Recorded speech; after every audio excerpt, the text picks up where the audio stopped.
Depuis le 7 décembre, Gérard Depardieu a provoqué un raz-de-marée dans le paysage médiatique, après la diffusion d'un numéro de complément d'enquête dans lequel ont été dévoilées des images de son voyage en Corée du Nord.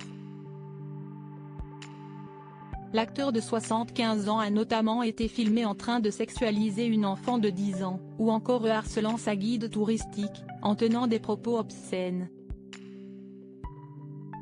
Une cinquantaine de personnalités du 7e art, entre autres, ont volé à son secours en criant au lynchage dans une tribune publiée dans les colonnes du Figaro, le jour de Noël.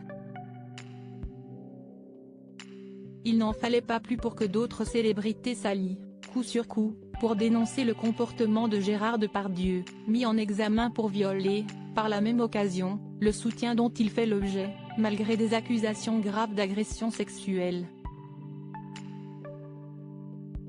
Ce lundi 1er janvier, ce sont nos confrères de Libération qui ont dévoilé une nouvelle tribune, signée par un collectif de plus de 150 personnalités du milieu culturel, pour contrer celle du Figaro.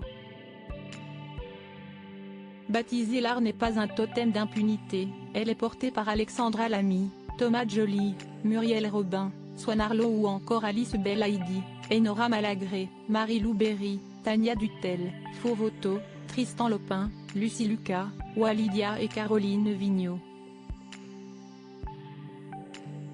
Les signataires rappellent que défendre l'art, c'est aussi dire qu'être artiste ne doit pas nous exonérer de toute responsabilité, en dénonçant leurs confrères ayant accouru pour soutenir Gérard Depardieu, au point de l'excuser pour ses comportements intolérables.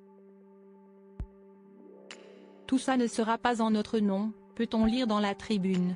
Nous reconnaissons l'apport de ces légendes au cinéma français. Mais nous affirmons qu'aucun statut, aucune carrière aussi brillante soit-elle ne saurait se placer au-dessus de la mêlée, et ainsi bénéficier d'une forme d'impunité. Encore moins au nom de l'art, est-il écrit. Supérieur à Gérard Depardieu, qui sont les femmes de sa vie ? Une tribune qui s'ajoute à une précédente, signée par 8000 artistes. Les 150 personnalités concernées rappellent qu'il n'y a que des hommes ordinaires auxquels on a donné tous les droits en assurant que Gérard Depardieu était soi-disant un monstre sacré intouchable.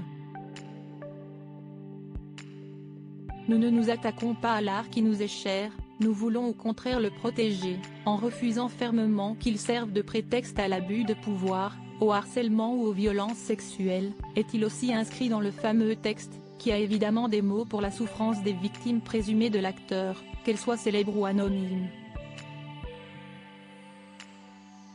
La France qui nous rend fiers. R ne se bat pas pour le droit d'importuner, elle est du côté des victimes présumées. Il est important de nous unir face à ceux qui salissent et qui dégradent, et nous disons ici d'une voix claire, forte et puissante, nous ne sommes pas de ceux-là. Et ceux-là, nous n'en voulons plus, est-il ajouté. Cette tribune est dans la lignée de celle qui a été publiée sur le site de Cerveau non disponible, le 29 décembre dernier, et qui a été signée par plus de 8000 artistes, à l'instar d'Angèle, Louane, Yvan Le Bolloc, Pomme, Corinne Massiero, Barbara Pravi ou Médine, pour dénoncer notamment les mots d'Emmanuel Macron, ayant récemment soutenu Gérard Depardieu devant la France entière sur le plateau de C'est à vous. Article écrit avec la collaboration de 6 médias Crédit Photo, Laetitia Notariani Bestimage.